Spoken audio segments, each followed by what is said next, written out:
Israel has officially ended the ceasefire they have been violating this entire time with a new massacre of over 400 Palestinian civilians. Their targets are largely children, journalists, and medical staff. So, by this point in the genocide, I think everyone has very much settled into their stance. You either see evil and you fight it, or you resent anyone who reminds you that the world is unjust and your identity and your cushy life feels threatened by the people who fight evil. So you go ahead and actively side with the evil and powerful. Or you might belong to a third party, I think the biggest party, which is the group of people who are completely, overwhelmingly indifferent, deafeningly silent. Those are the people I'm addressing today. My main exploration will be about the often posed, not entirely unreasonable question of why should we protest? Does it even do anything? I'm going to briefly explore this question based on, well, first of all, looking at why people would even ask that. I want to break it down also emotionally, rationally, and finally, spiritually. So, what are the arguments against protesting? People who attend protests even ask themselves, is what I'm doing beneficial? And one reason they have this question is because they, spend a lot of time and emotional energy and investment in planning and attending these protests. And then once the protest is finished, there's this feeling of, now what? Like, we painted our signs, we stood in the streets and yelled, and now the genocide persists. People who agreed with us, but they already were on our side. People who disagreed with us shouted death threats and racial slurs, but they were already horrible people. So there's this kind of question of, what have I actually done? You know? Well, first, let me share a short clip from AJ Plus from about a year ago.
That's not nothing. That's the entire world rising up in protest. Imagine if all of the images you just saw flashing on your screen from Africa to Asia to the Middle East to Europe to the United States, imagine if all of those protests simply didn't happen. Imagine if the world truly were silent in response to war crimes.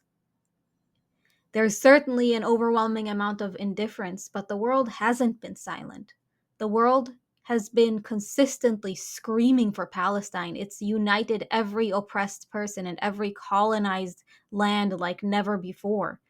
When have you ever seen people of every corner of the earth carrying the same one flag before? And your job is not to save the world overnight. When you look at these huge waves of people and you're thinking, what can I do? oh, it won't matter if I'm part of that wave or not.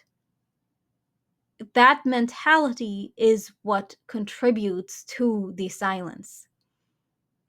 Your job is to influence the local community you have access to. When I stand in protest with my family, I can see people's uncertainty when they regard me, passersby. They're not all with me or against me. Some of them, they read my sign and they do a double take, and you can see that they're thinking about it on their face, or that they're learning something new that they didn't know before. They're being exposed to a perspective that the mainstream Western media would never allow to be aired. All we can do is keep coming out. Protesting is a lifestyle. It's something you should do on a weekly basis. It's not something that's going to solve everything overnight. Nothing is going to solve everything overnight. We all have to fight. And by the way, all of the repression efforts you're seeing from the US government, like with the recent arrest of Mahmoud Khalil, may Allah return him to his wife before she gives birth, um, all of the tremendous amounts of money poured into Zionist propaganda is proof that protests are working. The Zionist colonizer is desperate to reclaim their image, to save what little face they have left. They have really lost control of the narrative despite their wealth, despite their power. This is the cause of the people, and this is the way we can fight back. Change is incremental. You won't always feel satisfied, but protesting isn't about making ourselves feel better. When you look at the way the American public, both in response to physical protests you might attend, and when you look at surveys and polls online, when you look at the shift in public opinion, it's so evident that the war crimes, which the media has not been reporting on, but that protests have forced the general public to confront and made the general public aware of, uh, those protests are a key part of what has shifted public opinion. It is a gradual and ongoing process. Now, you might be wondering how public opinion actually translates to impacting the genocide on the ground. The answer, I think, is pressure.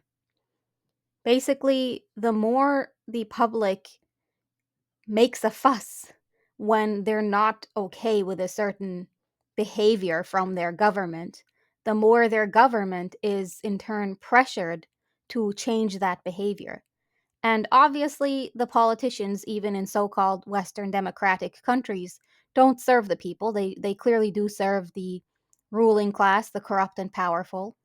But at the same time, politicians depend on the people's approval in order for the illusion of a legitimate democracy to persist.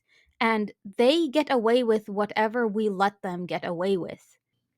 So, for the past year and a half, we have stepped into an era of human history where war criminals are getting directly confronted for their war crimes in their own chambers of so called leadership and on the streets, wherever they go.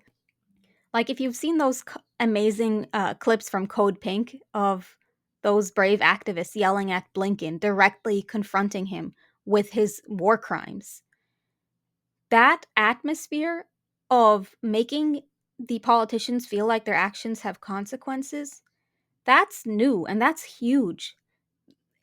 The United States was funding Israel for decades, since its inception, and yet only recently have the Zionist politicians been feeling the negative consequences of their decision. It used to be not even a question. Of course, they're going to serve Israel. AIPAC is funding them to do so. Every local politician receives about $500,000 from the America Israel PAC, to the foreign interest lobby, to serve their every interest. Now, when they do that, they know that there are going to be hordes of people yelling at them everywhere they go, constantly accusing them of war crimes, making their personal and public lives very, very uncomfortable. That's pressure. And that pressure has translated into policy changes at different levels of society. We're already seeing that come into effect, like with the city councils who have started to pass resolutions denouncing the war crimes and atrocities committed by the Zionist project. This picture here I took this weekend in Boston. I could never have imagined a few years ago that an American city's streets could be filled with people demanding freedom for Palestine from the Zionist colonizer. Not in my wildest dreams. So, the shift in public opinion is not something to belittle, it's everything. So, we've covered the rational angle, but now let's get to what I suspect is the real reason a lot of people, even if they do support Palestine, don't protest for Palestine. And I'm specifically pointing in this situation to people in the United States whose tax dollars are directly funding the genocide. But we all have our own role to play to fight the oppression of our time. I think the real reason a lot of people want to believe that protesting is not effective is because they're afraid to protest. Think about this for yourself. Is there any part of you that is actually motivated by fear? It or even inconvenience. I'm not here to shame you, especially if you've never protested before. It is scary. It can feel scary. It's something that we aren't conditioned to be used to. Um, we don't usually put ourselves on full display, offering ourselves up like a sacrifice for public opinion to pick us apart. It can feel very vulnerable to protest, especially in this atmosphere of repression and racism and Islamophobia. But here's the way I think of it. Any relative minimal danger we might expose ourselves to is something that could never compare to the danger that children in Gaza are living through every single day. And they don't have a choice, but we do. So feel your fear, acknowledge it, and then do the scary thing anyway. You're going to be fine. The fear is going to subside shortly after you get out there. And you're going to feel very different on your walk back to your car than you felt walking from your car to the protest, believe me. And then do it more and more and more until it just is like breathing to you, like eating to you. It's just part of your routine. It might not always be fun or convenient. It can be very meaningful, but again, it's not about how you feel, and you don't have to bend over backwards and spend your entire life, every moment of your routine, protesting, quit your job, just do it, just try it, and then don't stop.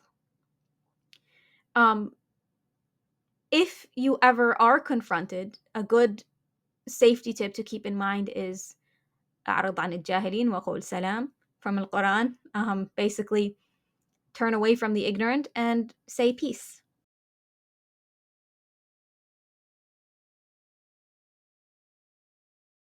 Don't respond. Don't get into fights.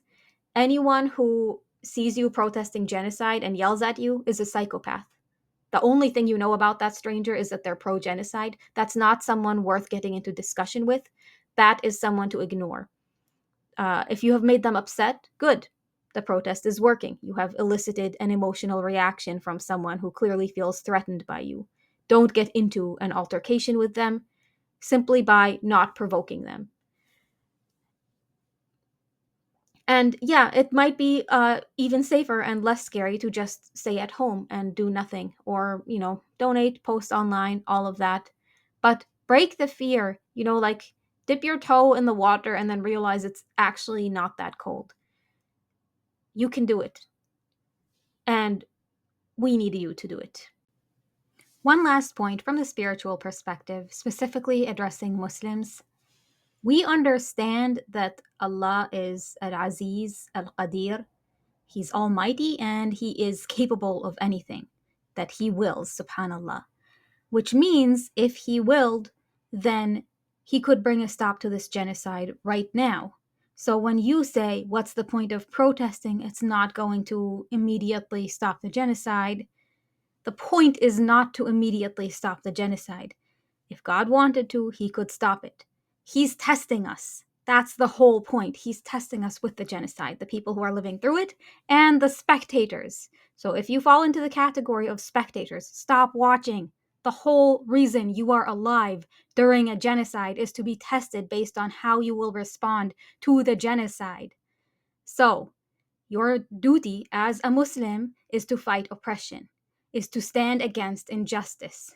So when you think about different strategies and you think, oh, well, this isn't really going to do anything, oh, this isn't really effective, you can feel free to consider and weigh different options about what's most effective, but do something on a regular, constant basis. Do something. It's up to you what that something is, but it should be something that affects your life, something that you're really dedicating your time and energy to, not the path of least resistance because it's convenient. Genocide is inconvenient.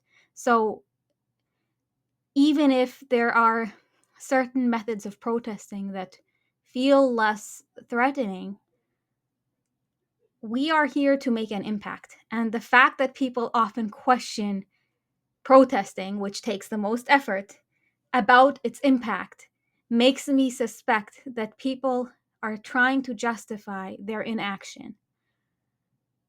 I'm not the one to judge you. I certainly do not have the moral high ground to do that. And Allah knows all of the different ways in my life that I have fallen short. But you know who can judge you and will judge you?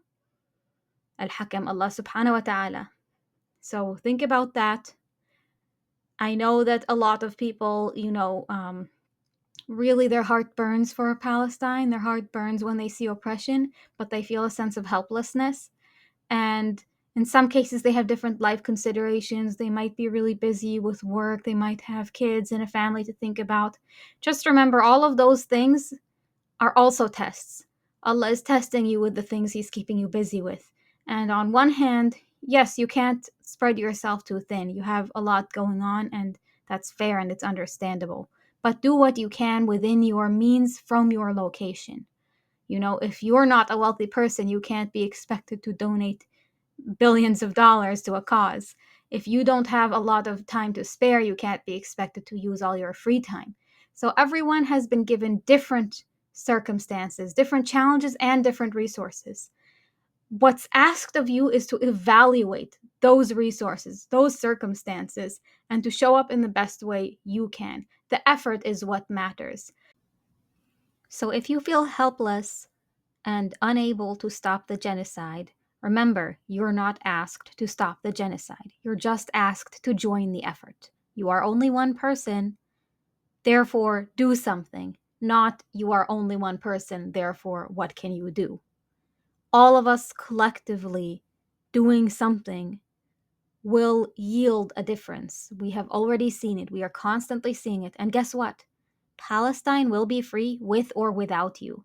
And the oppressed souls of the martyrs are already okay, and they are in the best position right now, inshallah, of Jannat al-Firdaus.